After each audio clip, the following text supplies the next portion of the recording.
ہمارے چینل سے جڑنے کے لیے YouTube پر لمبرا ایجنسی سبسکرائب کریں۔ تو اللہ تبارک و تعالی ہم سب کو ان مدارس سے جڑے رہنے کی توفیق عطا فرمائے، آمین، اور ان سے محبت کرنے کی توفیق عطا فرمائے۔ آمین۔ آج ہمارا معاشرہ، ہمارا ماحول مدرسوں سے دور ہو رہا ہے، لیکن ہمیں مدرسوں سے دور ہونا نہیں چاہیے۔ مدرسے ہی ہماری وہ درسگاہ ہیں جہاں سے ہمیں اپنے دین اور اپنے نبی کے عشق کا جذبہ ملتا ہے۔ ایک مرتبہ درود پاک پڑھ لیجئے تو عرض کروں، اللہم صلی علی سیدنا مولانا محمد وعلی آل سیدنا مولانا محمد بارک وسلم صلاۃ و سلام علیک یا رسول اللہ صلی اللہ تعالی علیہ وسلم۔ جناب حافظ محمد احمد رضا صاحب تشریف لے گئے تھے، میں نے عرض کیا تھا حاضر ہوں گا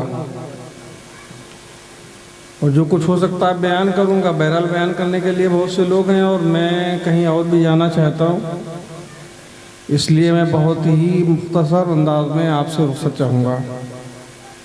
حضرت اے عرش نشین فرش نشینوں کی خبر لے، اے عرش نشین فرش نشینوں کی خبر لے، افلاک کے سائے میں زمینوں کی خبر لے۔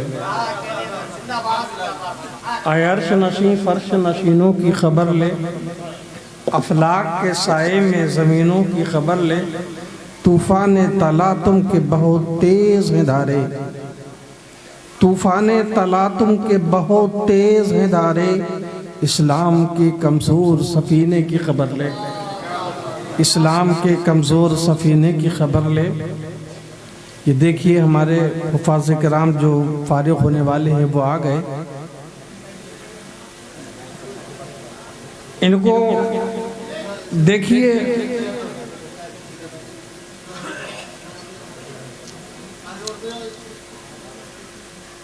یہ قرآن پڑھنے والے ہیں، قرآن کو انہوں نے حفظ کیا ہے۔ اوپر بیٹھ جاؤ بیٹا، ایسے ہی پیر نیچے کر لو، ایسے اوپر بیٹھ جاؤ کرو، اور تھوڑا سا ادھر ہو جاؤ، ادھر جانے دیجئے، دو تین ادھر آ جائیں گے، قاضی صاحب آپ پیچھے ہو کے آ جائیے۔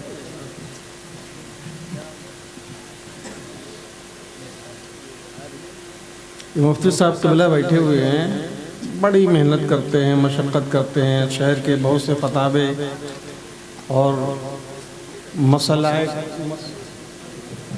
مسائل حل کرتے ہیں۔ واقعی میں ان کی محنت جو ہے وہ لائق صدر احترام ہے اور لائق ستائش ہے۔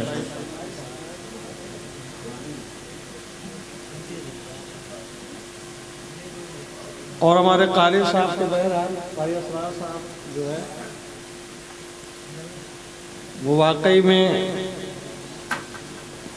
اگر میں اپنی زبان میں کہوں تو ان کا معنی ہے جو اس کے لحاظ سے کہ چھپے رستم۔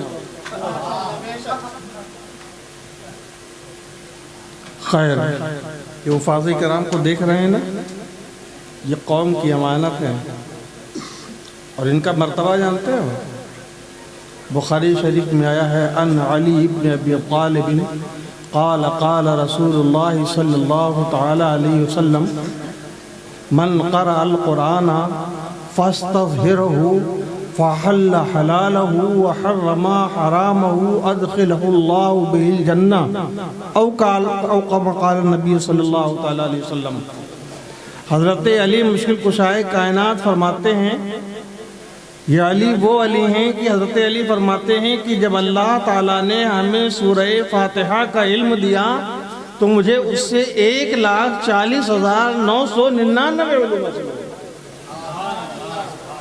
تو وہ علی حضرت علی فرماتے ہیں کہ اللہ کے رسول صلی اللہ علیہ وسلم نے ارشاد فرمایا کہ جس نے قرآن کو یاد کیا اور اس کے حلال کو حلال جانا اور حرام کو حرام جانا، تو اس کے اس کرنے کے عوض اللہ تبارک و تعالی اس کے گھر کے فحل حلال وادخلہ اللہ بہ الجنہ، تو اللہ تعالی اس کو جنت میں داخل فرما دے گا۔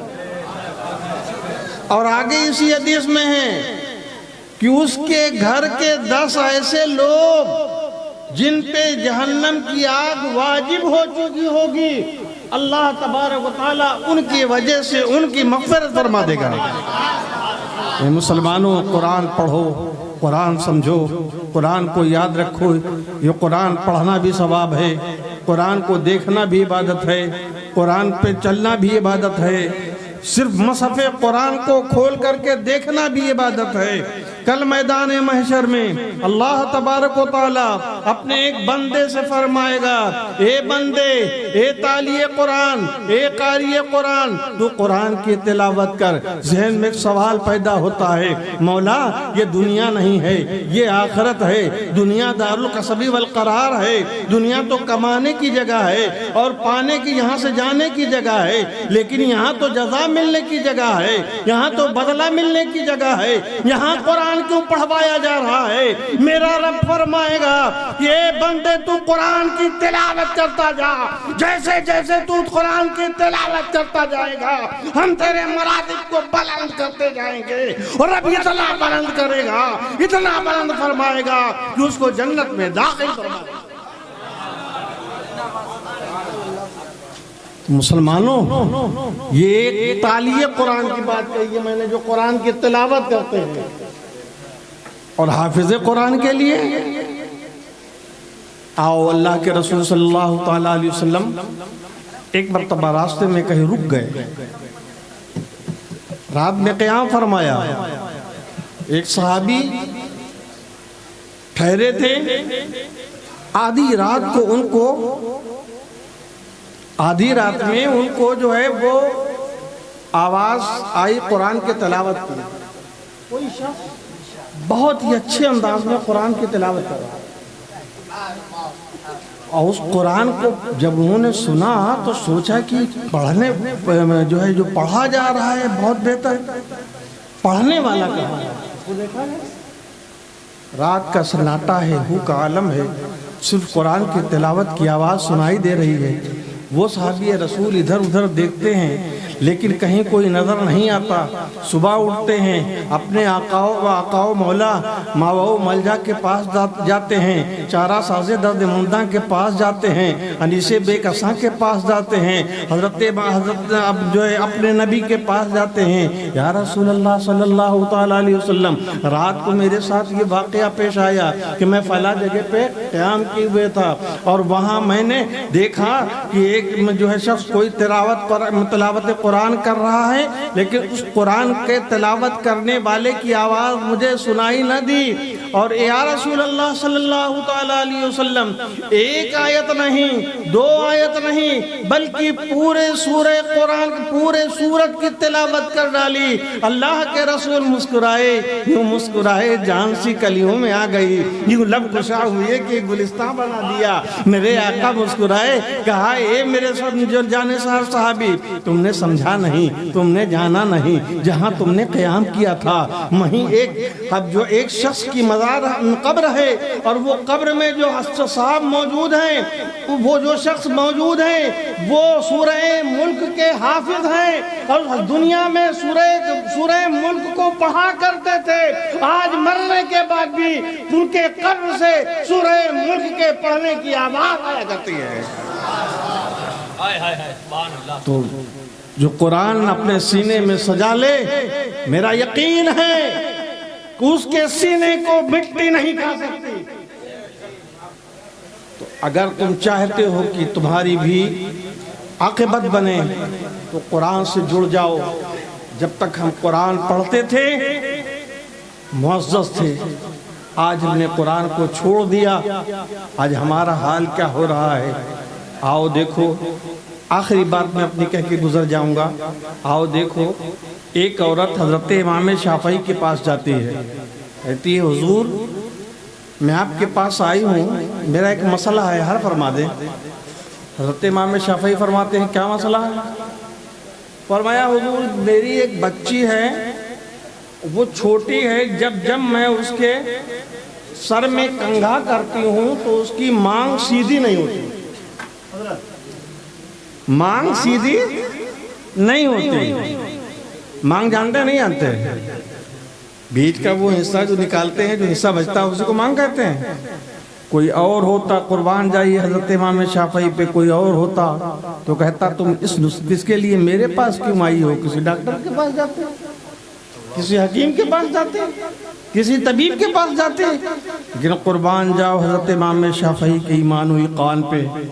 آپ نے فرمایا کہ اے عورت تو سورہ فاتحہ جانتی ہے؟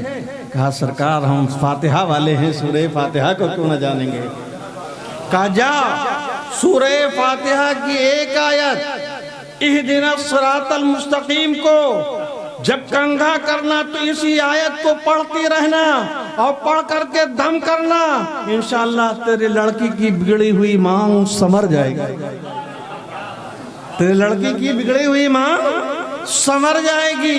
وہ عورت واپس جاتی ہے، واپس پہنچنے کے بعد جب وہ کچھ دنوں کے بعد پھر آتی ہے، سرکار آپ کا بہت بہت شکریہ، آج تو کوئی شکر ادا کرنے بھی نہیں آتا۔